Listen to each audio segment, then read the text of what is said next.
Good afternoon, everyone. My name is Adam Sabat, and welcome back to the Center for Security Policy for our webinar series. Today is a special program. We're honored to welcome our guest, Secretary Mike Pompeo, for an in-depth look at national security policy under the Biden administration. The program will be co-moderated by my center colleagues, Fred Fleitz and David Wormser. To check out a schedule of our regular webinars, go to securefreedom.org and check under the webinar tab. I'll also give you a preview at the end of today's broadcast. Please note that you are in listen-only mode, but you can submit your text questions in the Q&A box on your GoToWebinar panel. I will read as many questions as possible at the end of the program. This webinar is being recorded and will be posted later today on our YouTube channel, youtube.com/securefreedom, and on our website at securefreedom.org. With that, I'll hand it to our Center President and CEO, Fred Fleitz. Adam, thank you very much. I'd like to thank our viewers for joining this crucial webinar, which comes at a time when Americans have a lot of questions about this surge in violence by the Palestinians against Israel. They're hearing mixed signals from the Biden administration and a lot of biased anti-Israel coverage in the news media. Americans want to hear the truth and what's really happening concerning the security of one of our closest and most important allies, the State of Israel. Protecting the crucial U.S.-Israel relationship is one of the Center for Security Policy's most important priorities. So we are so fortunate to have a man with us today who helped lead one of the most successful Middle East policies, pro-Israel policies in our nation's history as Secretary of State, and that is Secretary of State Mike Pompeo. Secretary Pompeo, welcome. Thank you, Fred. It's great to be with you, Adam. Thanks for the kind introduction. Looking forward to the conversation today. Now, Secretary Pompeo was America's 70th Secretary of State from 2018 until 2021. Prior to that, he was President Trump's director of the CIA. And as Secretary of State and at the CIA, he had many accomplishments advancing our national security, helping President Trump with a tougher policy against China to protect our security and economic interests, a determination that the Chinese government's brutal oppression of the Uyghur Muslims constituted genocide, the maximum pressure campaign against Iran, helping President Trump lower tensions with North Korea, a much tougher policy on Russia, which included sanctions, promoting peace and security in the Middle East, and improving America's reputation as a decisive superpower. Joining me today in the question will be my colleague, Dr. David Wormser. David is a Center Senior Analyst and Director of the Center's Program on Global Anti-Semitism and the U.S.-Israel relationship. He also is a Senior Fellow at the Colette Policy Center. David has a long resume of foreign policy jobs helping protect our country, and this includes 11 years of intelligence experience in the U.S. Navy Reserves. He holds a PhD in foreign policy and Middle East affairs from Johns Hopkins University. David, welcome. Thank you, Fred. So, Mr. Secretary, I'm going to start off with one question, and then I'm going to let our resident Israel expert take over, and we may ask some non-Israel questions later if we have time. Mr. Secretary, you helped implement an extraordinarily successful Middle East policy that embraced Israel as a crucial U.S. ally, improved prospects for peace in the Middle East. The Trump administration left President Biden with a much more peaceful and stable and hopeful Middle East than it was left by the Obama administration. Yet, Joe Biden, with only 122 days in office, we're now seeing the worst outbreak of violence against Israel in decades. U.S.-Israel relations are extremely strained. How did the peace that you and President Trump left for President Biden dissipate so quickly, and what must President Biden do to restore peace and stability in the Middle East? Well, Fred, there's multiple pieces to this, but I think it's worth resetting where we entered this in 2017. You'll remember ISIS controlled a significant piece of Syria. Barack Obama had walked away from his red line there. That sent a real message of weakness to the Middle East. And so we began to try and restore trust and confidence and build out alliances there so we wouldn't have to send our young kids to fight and die in that place. There were three pieces to this. There were more, but three large pieces to this. The first was, and you hinted at this, we made clear that Israel had the right to defend itself every day and always do whatever it took to get that right, and that the United States would be its friend and ally. So when I was a CIA director, we worked closely with our counterparts president made the decision to live up to the promise that he had made, which was to move the U.S. embassy to Jerusalem. We acknowledged, everybody knew it was true, that Israelis were going to occupy the Golan Heights and we're going to control that real estate. We acknowledged this was a rightful part of Israel. I made the statement from the State Department that not every settlement is unlawful. I mentioned those. There were many others where it was a clear demonstration of resolve between the United States and the lone democracy in the Middle East, Israel, working together to keep the Middle East more prosperous and secure. Second, we weren't the first. In fact, we were the sixth administration to acknowledge that Iran is a terrorist regime, but we made clear we were going to respond to that in a forceful way. And we developed a campaign of pressure on the regime that changed the outlook for countries all across the region. They knew that the United States was going to work tirelessly to deny the Iranian regime the money and dollars it needed to fuel not only its nuclear program, but its terror campaign around the world, its capacity to fire ballistic missiles at range with accuracy. All of the elements of power were going to be denied to the Iranian regime until they conformed to a series of conditions that we laid out for them. And part of that was walking away from the JCPOA, a nuclear deal that wasn't worth, frankly, the paper that it was written on. Last, then we built out what ultimately became the Abraham Accords. We laid out a vision for peace in the Middle East, including a path forward for the Palestinians, which we'll, I'm sure, spend a lot of time talking about today. A path forward for the Palestinians that says you can have a better life, but your corrupt regime intent on terror in Gaza and your corrupt regime that undermines Israeli sovereignty in the West Bank are going to have to change their ways. And we're not going to let that stand in the way of us building out a peace relationship, a set of strategic understandings between Arab states and Israel that will further prosperity and peace. Those were the three central elements. And what you asked was how did it come undone? And the answer is the Biden administration undid or attempted to undo nearly every one of those by sitting in Vienna, handing the Iranians billions of dollars as the lucre to convince them to come back into this failed nuclear deal that had no chance of permanently stopping Iran from getting a nuclear weapon or a nuclear weapons program. And then the absence of the clear commitment early on that said, no, we're going to have conversations with you. Remember how long it took President Biden to just make the first phone call to Prime Minister Netanyahu? Those all sent signals. Those actions sent signals to the Middle East, to the Iranian terrorists that are sponsored by the regime in Iran that said this is a green light, and you see the results of this. Thank you, Secretary. You've already answered a number of the questions I was going to ask, but let me start sort of burrowing down a little bit in the current conflagration, more specifically. So you had a situation where after Israel withdrew from Gaza, you had in 2008, 10, basically every 2 years, you had this rather consistent cycle of violence.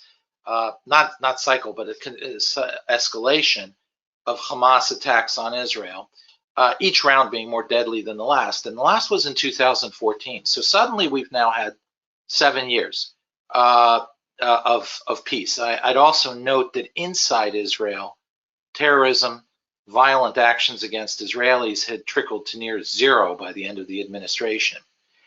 So one specific angle I want to get into is how much do you think the expectation of the Biden administration taking a neutral position, falling back on the usual Washington or the traditional policy in Washington of calling immediately for a de-escalation of conflict and a tamping down of everything, rather than making it clear we stand strategically with an Israeli victory?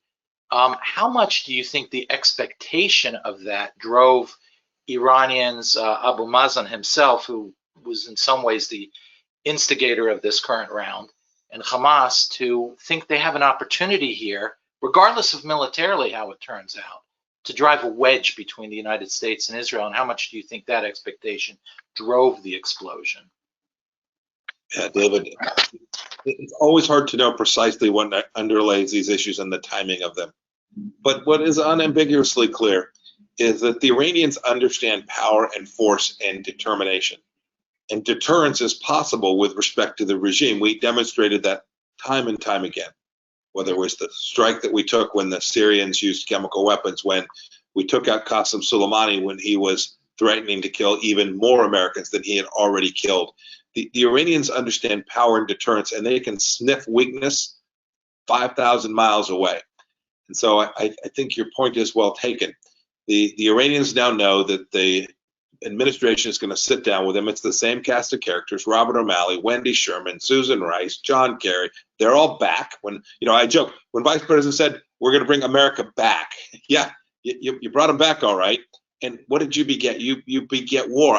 I remember, David, so well. I remember John Kerry on TV talking about how either this deal, the JCPOA, or war. Well, we withdrew from the JCPOA. There was no war. Remember, they said, if you don't solve the problem of the Palestinians, there'll be war. We didn't solve that. As you can see, the conflict remains, but we didn't have a war. We built out a stable peace framework for the Middle East. The central understanding that the expectation that the Hamas terrorists would have had. Remember, these are ideologues. The Iranian regime, these are not pragmatists. These are not practical. These are ideologues who believe deeply in the extermination of the Jewish state.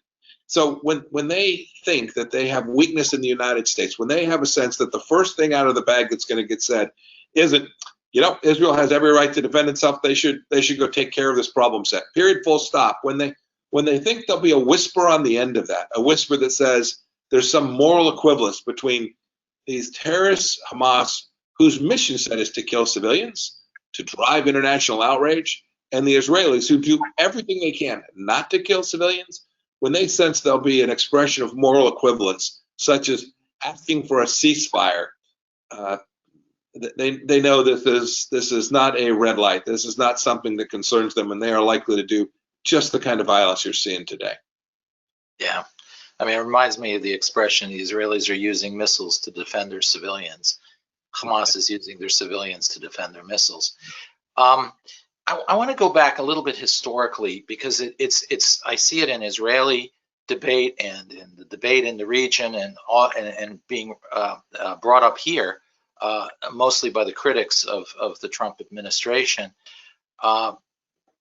They say that a lot of this has to do with the frustration that was building in the Palestinians because the Israelis refused to engage them and refused to negotiate, and the United States support for that, which I know is not true. So I want to see what you can tell us about how extensively the Trump administration did actually try to bring around the Palestinians and offer them a deal that they could live with, which now historically the narrative is trying to be rewritten that was never an attempt. Yeah, David, that's a good question. I've seen that narrative. It's in the New York Times. It's in the Washington Post. It's in the left media everywhere. That media has often been very pro-Palestinian, for sure. So there's nothing new in that sense. Look, I spent an awful lot of time. I got to know Abu Mazen pretty well. I spent a lot of time with Majid Faraj. I know these people. We laid out a case. You can see it. It was a public framework that the Palestinians could have at least done what we asked. Our ask was really simple. Sit down and talk. Our ask wasn't to accept what we put on the table. We said, this is the framework we're going to begin the discussions from. You can show up with anything or nothing, but sit down and have a conversation. And look, they weren't about to do that. They weren't about to do that because they are benefiting from the corruption that takes place.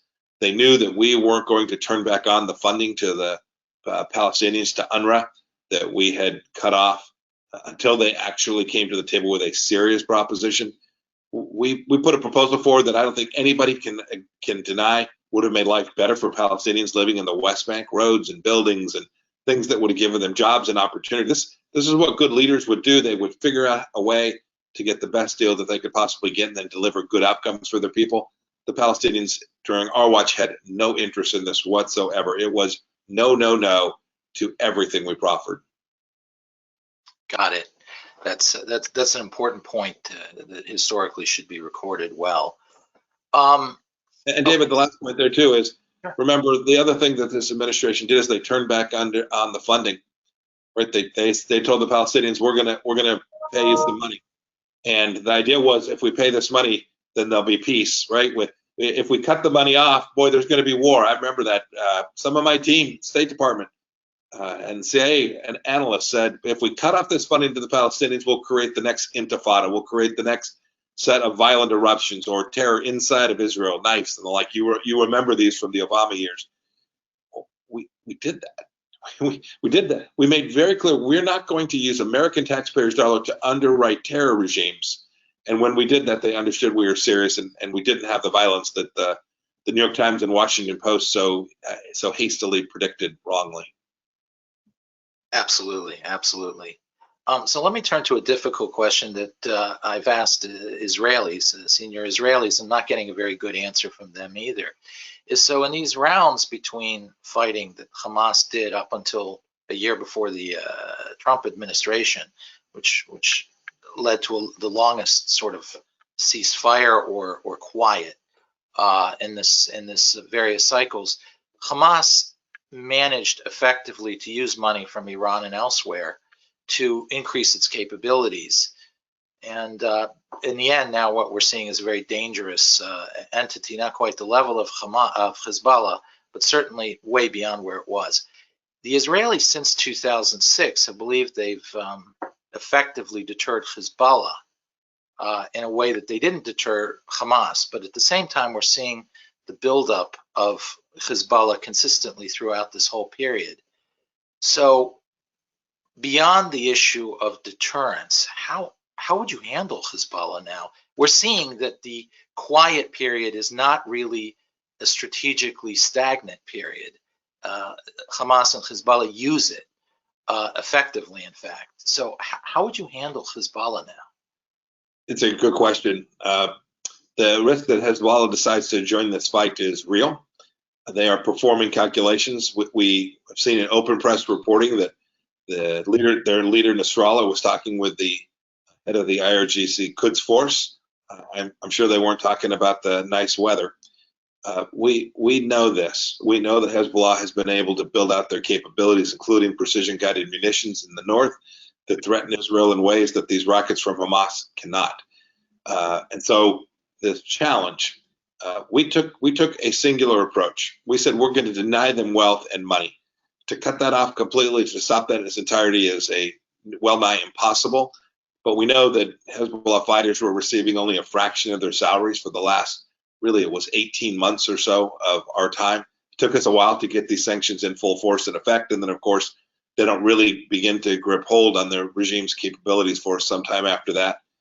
We think Hezbollah was headed in a bad direction. We now think they're likely to get hundreds of millions of dollars worth of additional cash injections as a result of the reentry of the United States into the JCPOA. This will further fuel Hezbollah's capabilities. The greater challenge, the challenge that you're not getting good answers from the Israelis on, is how do you stop them from building up? I think there's two answers. One, Israel needs to continue to build its defense capabilities out so that while Hezbollah is building increased offensive tools, Israel's doing the things it needs to ensure that those tools can't actually do real harm. Israel has certainly done that. And then second, in the end, the Iranian regime must be forced to change its ways. So long as Iran has money, its ideological drive to destroy Israel is not likely to change. You have to cut off their capacity to continue to underwrite these terrorists, not only Hezbollah, not only Hamas and the Palestinian Islamic Jihad, but the Houthis. I guess they're not terrorists anymore. I thought they were terrorists a couple hundred days ago. Turns out maybe not. By the way, not just the Trump administration. From 1997 on, they've been designated terrorists, and now somehow we're gonna decide the Houthis that are firing missiles every day into Riyadh, where there are Americans. I'm sure, David, you've traveled there. Fred, I know you probably have as well.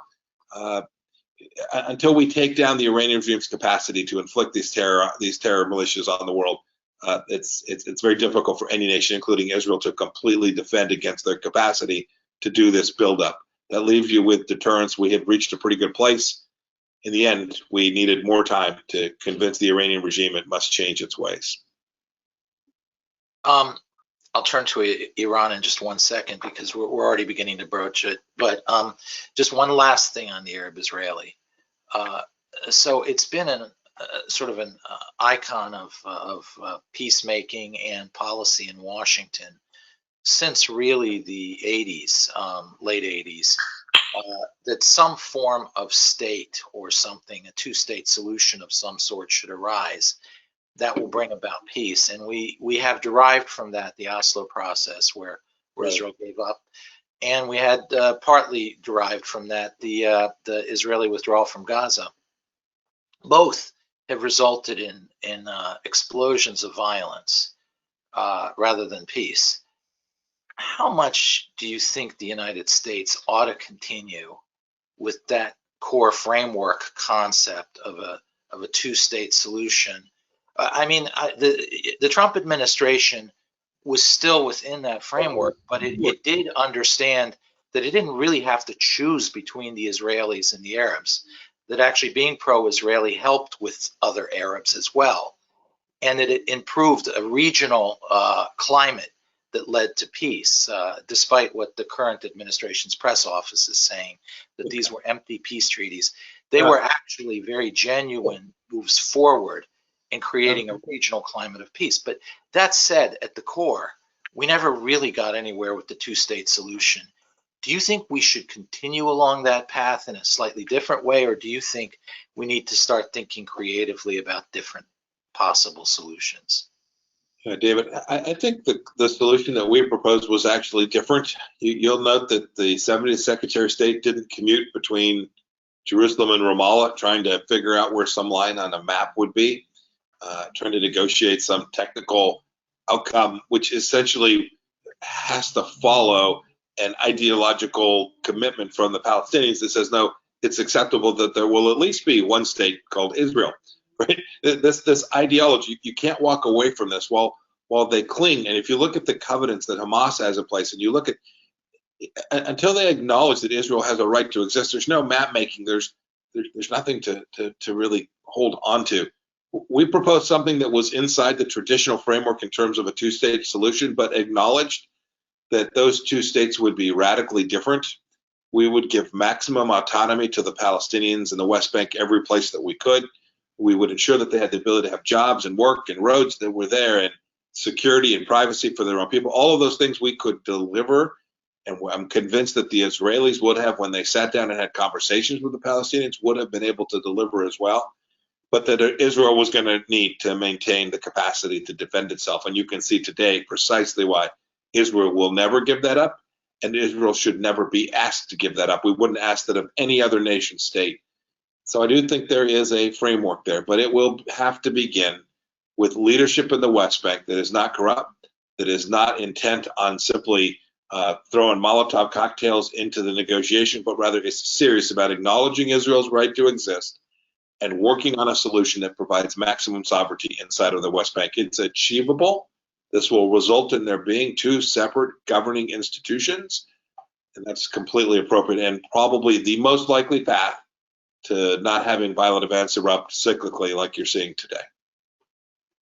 Absolutely. So let me turn to Iran quickly. We've sort of scraped against the JCPOA, and there are currently all these. Obviously, there's negotiations going on for a re-entry of the United States into the JCPOA, which seem at best to be JCPOA level, maybe JCPOA minus.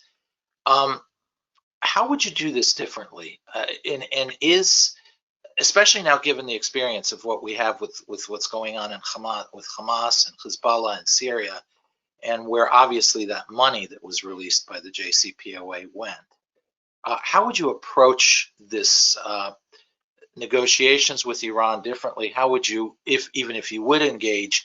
And ultimately, the question of how would you approach the Iranian regime? Is it really something we can ultimately come to terms with them on through deterrence or some other such way?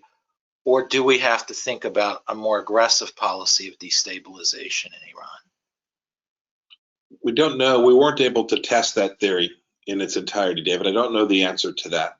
President Trump made clear we were prepared to talk to them. Look, we spoke with Chairman Kim. I met with the Taliban. We met with a lot of bad actors along the way.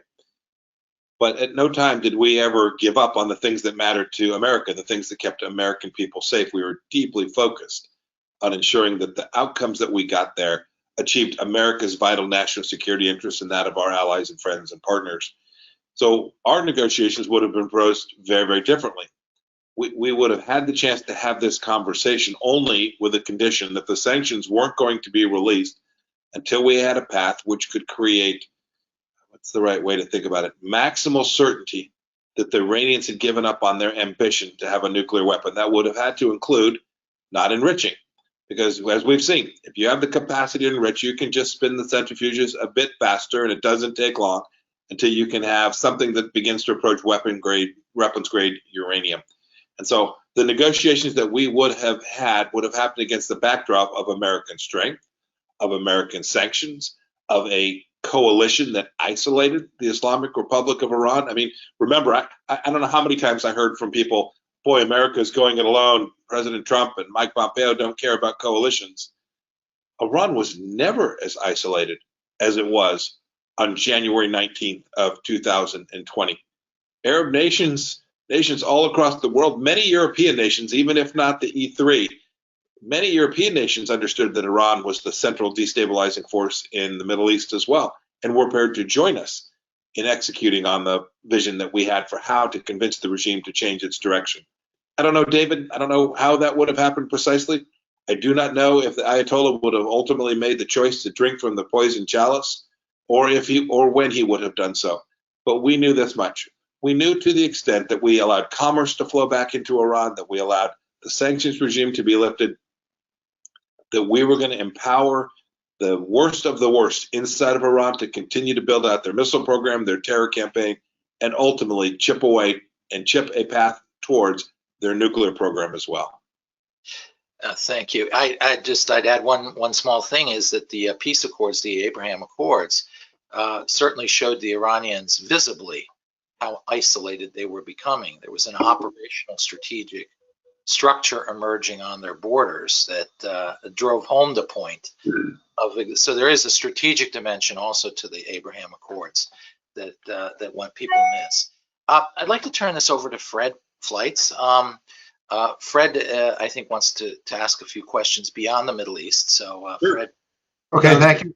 Well, Mr. Secretary, we can't let you go without asking about China, since you were so instrumental in standing up to the threat from China and the Chinese Communist Party. And I want to first ask about something unusual that happened on January 20th, 2021, when 28 Trump officials, including yourself, were sanctioned by the Chinese Communist Party and barred from entering China or from dealing with Chinese companies. I'm sure you regard this as a badge of honor, but could you explain for our audience, why is it that the Chinese government hates Trump officials so much, and why were they so eager for Joe Biden to win the 2020 election?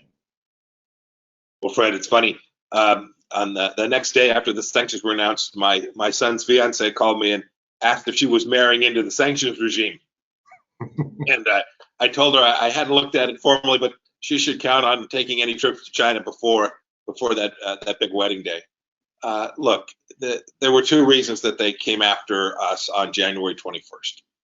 The first is that we were literally the only administration in the last 40 years that was prepared to call what we were seeing happening to the United States from China as adversarial. We were first to acknowledge that we were going to have to confront it, whether it was the theft of intellectual property and the tens of millions of American jobs lost as a result of that, whether it was the United Front operations conducted here inside the United States.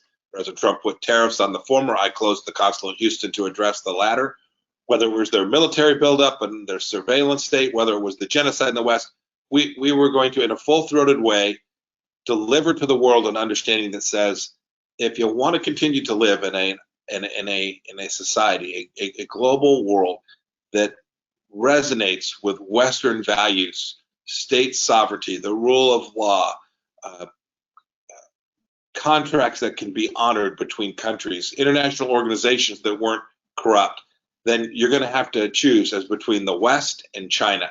No administration before us had confronted that, and so I was the point man to spread that message around the world, whether it was trying to get Huawei out of people's telecommunication systems via something we called the Clean Network, or whether it was the work that we did to support the people of Hong Kong and the people in Taiwan. All of those actions came together to present an idea, a Western idea about how the world ought to work, and they didn't like that. They hadn't been confronted. We had appeased them for 40 years, and we said, not anymore. Second, the other reason they put those sanctions, this is more tactical. They were sending a clear message to my successor They were sending a message to all the senior leaders in the Biden administration that says, if you want to go back into the private sector and make a whole lot of money like you were doing on January 19th, you better be really careful in how you treat China while you're in office. Think about that, Fred. Think how outrageous that is. They are essentially performing a form of coercion and extortion against American government officials, saying, we're going to deny you the ability to make a living if you're not careful in how you perform your government service. That is outrageous. It is dangerous. And I am counting on Biden administration officials to run through the stop sign. I want to ask about something that, in my opinion, was one of your greatest achievements as secretary, and that was designating the persecution of the Uyghur Muslims as genocide under the 1948 Genocide Convention. I don't think most Americans realize what a significant action this was and why the U.S. is now committed to taking serious action on this matter. Could you talk about that? Well, Fred, first, it's important to understand what this means. We don't declare genocide in the United States very often that it's happening. We've done it only just a handful of times. When we do, at least each time that I've seen, the Secretary of State's decision is thoughtful, it's careful, it's fact-based. Mine certainly was. We began to develop the fact pattern, oh goodness, a year and a half out, where we could begin to see clearly what was taking place in Western China. Talking about things that remind us of what was happening in Europe in the 1930s. The scale is unimaginable. 1 million people held in things that are akin to concentration camps, forced sterilizations and abortions, people who are disconnected from their families and never permitted to talk to them again, re-education camps. We know these things. History teaches about these things. The intention is to bring in Han Chinese to the West and stamp out the Uyghurs, the mostly Turkic Muslim populations there. And so it was really important that the United States lead and that the world begin to stand up against this genocidal behavior.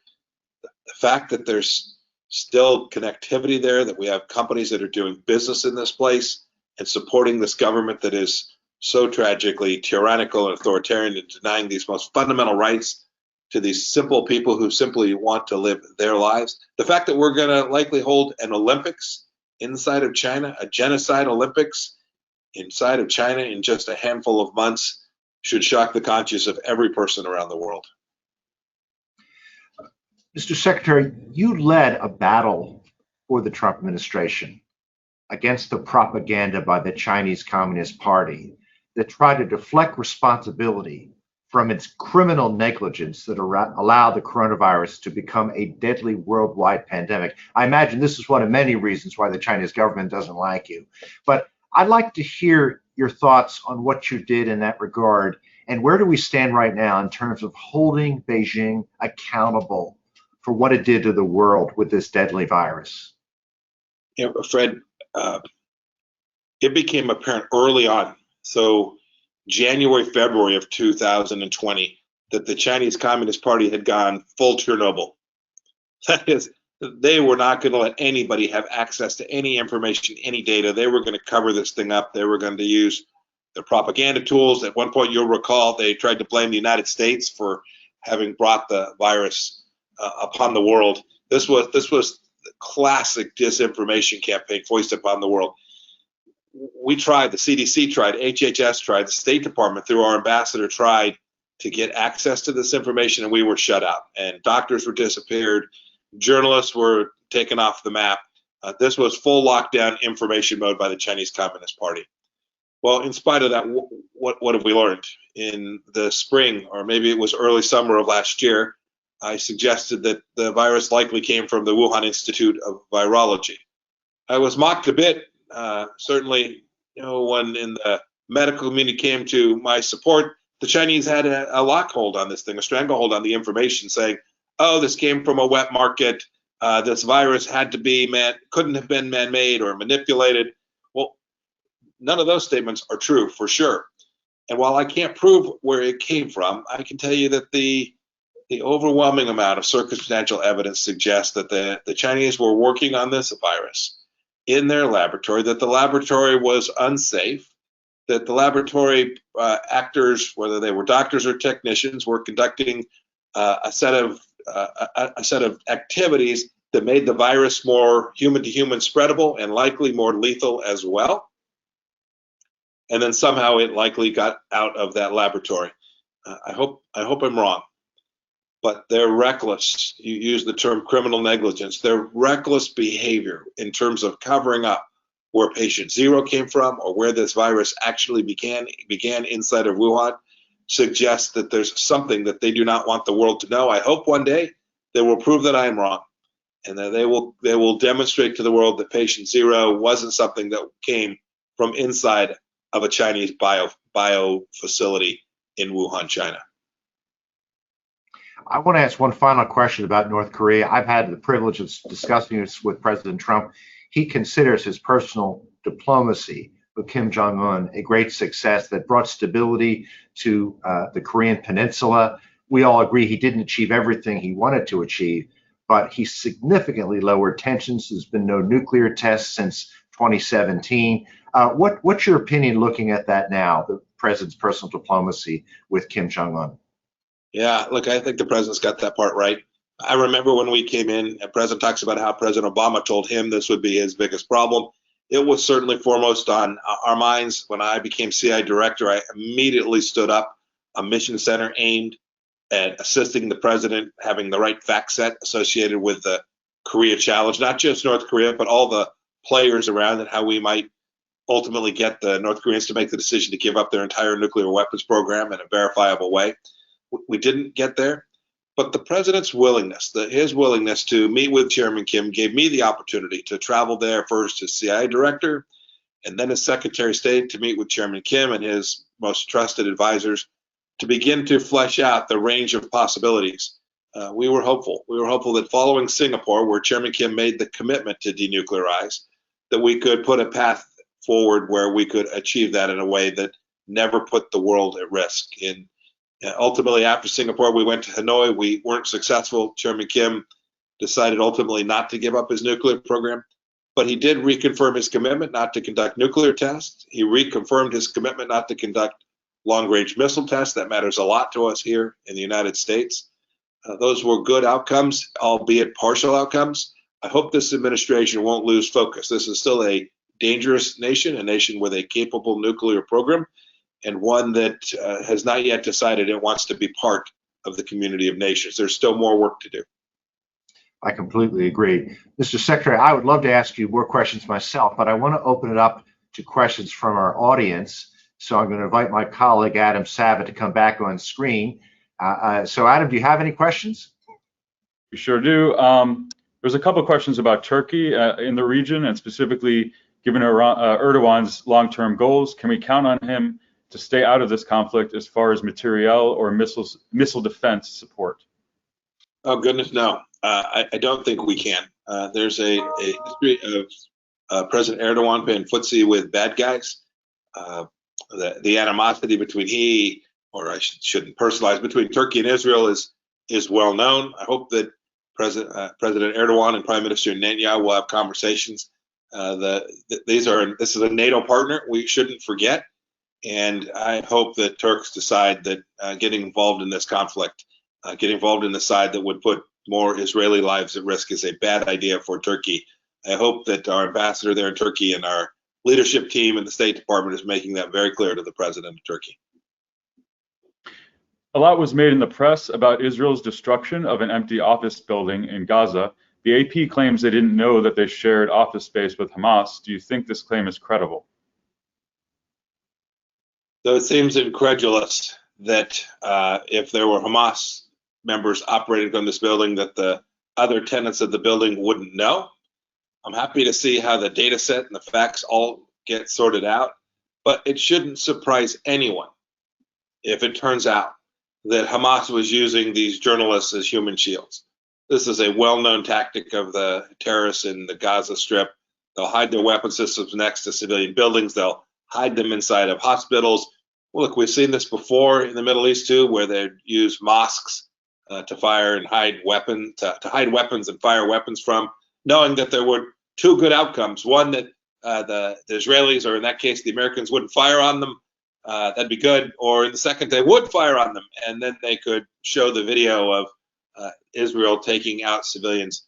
This is a violation of the laws of war. This is a massive humanitarian action that is inconsistent with basic morality.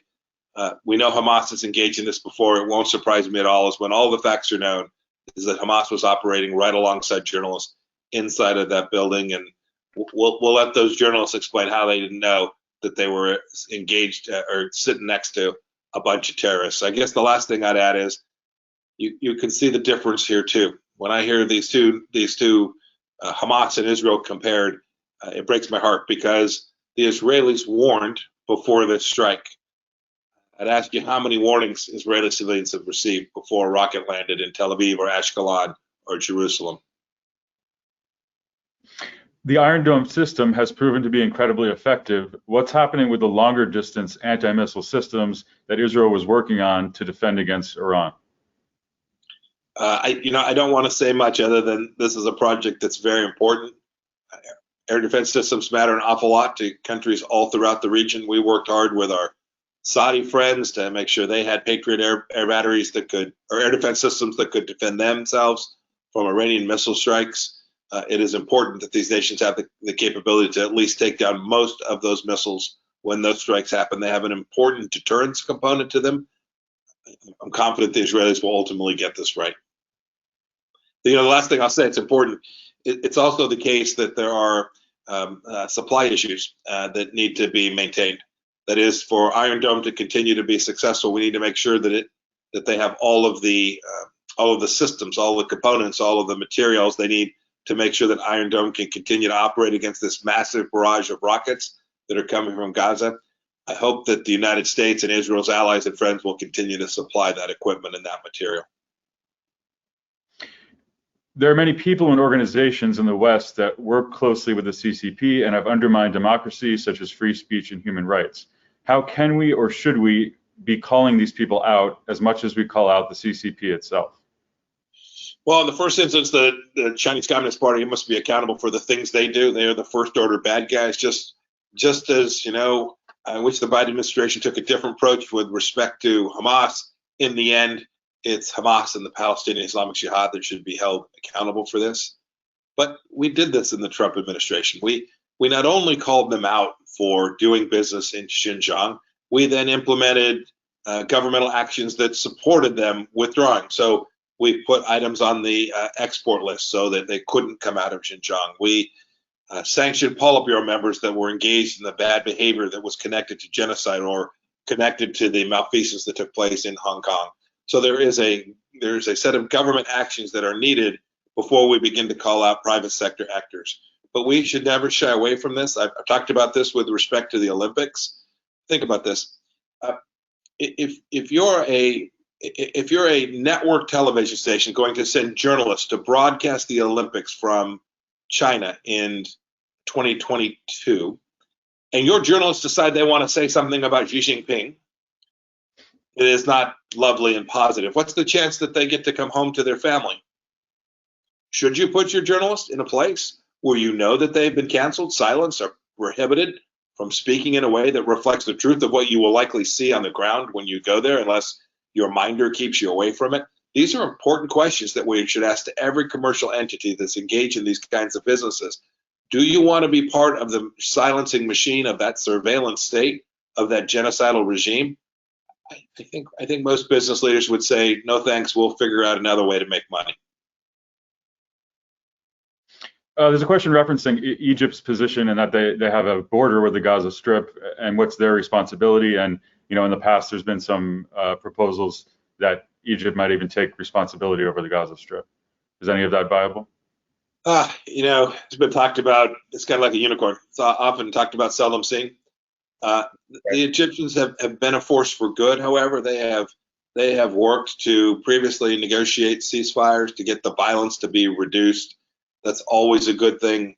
I always thought President Sisi understood that violence from the Gaza Strip didn't make any sense. It didn't make any sense for his country, wholly apart from the fact that it was an act of war against the state of Israel.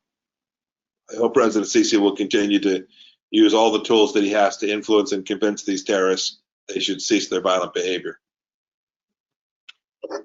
If we formally rejoin the JCPOA, what will the short-term and long-term fallout be?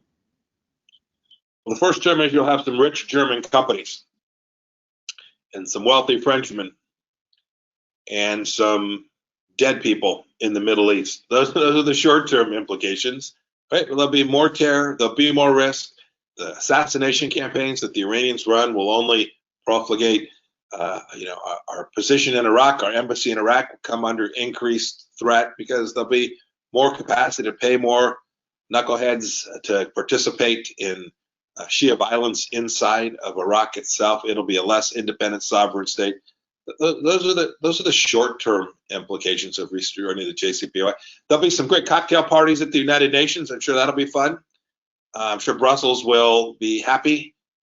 Those are the short-term implications. The long-term implications, you will underwrite a regime that continues to talk about fomenting violence against the Jewish people and will continue its way towards developing the tools and capabilities to ultimately have a nuclear weapons program. And if you think Iran is coercive today, if you think they have the ability to threaten and cajole Israel or Arab states to conform to the way they'd like them to conform, or you think they can undermine Iraq today, wait until they're on the cusp of having a nuclear weapon. This will only increase their coercive capability and their power. It will create further instability all throughout the Middle East. And if you're, I don't want to mention a country, but if you're another Arab state, and you're thinking your way through your own nuclear program, and you are being asked to sign up for a gold standard non-proliferation arrangement so that we're comfortable with you having enrichment inside of your own country or having a peaceful nuclear weapons program, mightn't you just ask for the JCPOA? Right? Might you not just say, I want the deal y'all gave the Iranians? The risk of proliferation in the Middle East is real, it is serious, and rejoining the JCPOA will drive more nation states inside the Middle East to themselves want to have the capacity to build out enrichment capabilities inside of their own country to protect themselves from the Iranian regime. I want to ask a follow-up, if I may. You know, Mr. Secretary, there's bipartisan opposition to the Biden administration moving so fast to rejoin the JCPOA in Congress. It's not most Democrats, but it's a sizable number. And I'm wondering if there's a chance that they will actually have a significant effect on the Biden administration to at least slow down their race to rejoin this terrible deal because of the violence that we're seeing right now from the Palestinians, which the Iranians are assisting against Israel. You know, Fred, I hope so. I remember when the JCPOA came into effect the first time, there were many Democrats who thought it was bad policy. And yet, at the end of the day, the whip was cracked and they fell in line. We got something called Corker-Cardin that was meaningless in preventing the administration from moving down the path of appeasement with respect to Iran. I suspect that at the end of the day, this administration has as an article of faith that rejoining the JCPOA is the right course of action. I don't expect that the Democrats on Capitol Hill will put any significant pressure on the administration to walk away from that. I hope that I'm wrong. Did you want to squeeze one more, Fred? Or I think we can squeeze one more in. I want to let the Secretary go at 2:30 as we promised. Sure. Just how can the U.S. deter Chinese aggression vis-a-vis Taiwan? Three simple ideas. Make very clear that the commitments that we have already signed up for, we will continue to honor. Second, deliver on the defensive systems that have been committed to them, actually put that hardware on the ground with real capabilities and the support systems needed for the Taiwanese to defend themselves. And then third, make clear to the Chinese Communist Party that the United States is serious about keeping the East China Sea, the South China Sea, and indeed the entire Indo-Pacific region open for commerce. That certainly includes the areas in and around Taiwan, and that there will be an enormous cost imposed on the Chinese Communist Party itself if they should ever seek to close that off. Those three ideas form a central framework, along with good leadership inside of Taiwan, that can support the Taiwanese people to continue to be this democracy that sits astride the eastern seaboard of China. Secretary Pompeo, thank you so much for your service. Your Fred, years David, Adam, thank you all. and for participating in this webinar. And David Wormser, thank you for joining me today. And I'd like to thank all our viewers for joining us. I hope you'll tune into our next webinar, and I'm going to let my colleague Adam close. Yep, so our next one is next Wednesday, the 26th, Putin's Policies Through Different Sets of Eyes with Andrei Ilarionov, moderated by our Michael Waller. The next Wednesday, June 16th, I'll be moderating Taiwan Invasion, How Would China Do It? Featuring senior fellows Stephen Bryan and Grant Newsham. And June 30th, Islamophobia and the War on Free Speech, featuring Robert Spencer, moderated by Kyle Scheidler. While we enjoyed having you all here today, remember that important and timely events like this one are only possible because of your generous support. If you enjoy these programs as much as I do, please visit our website, securefreedom.org. In the upper right corner, there's a white donate button. You can make an instant contribution by credit card and get information about other methods of giving. Thanks again to our panelists. We'll see you here next Wednesday. Thank you. Thank you. Thank you.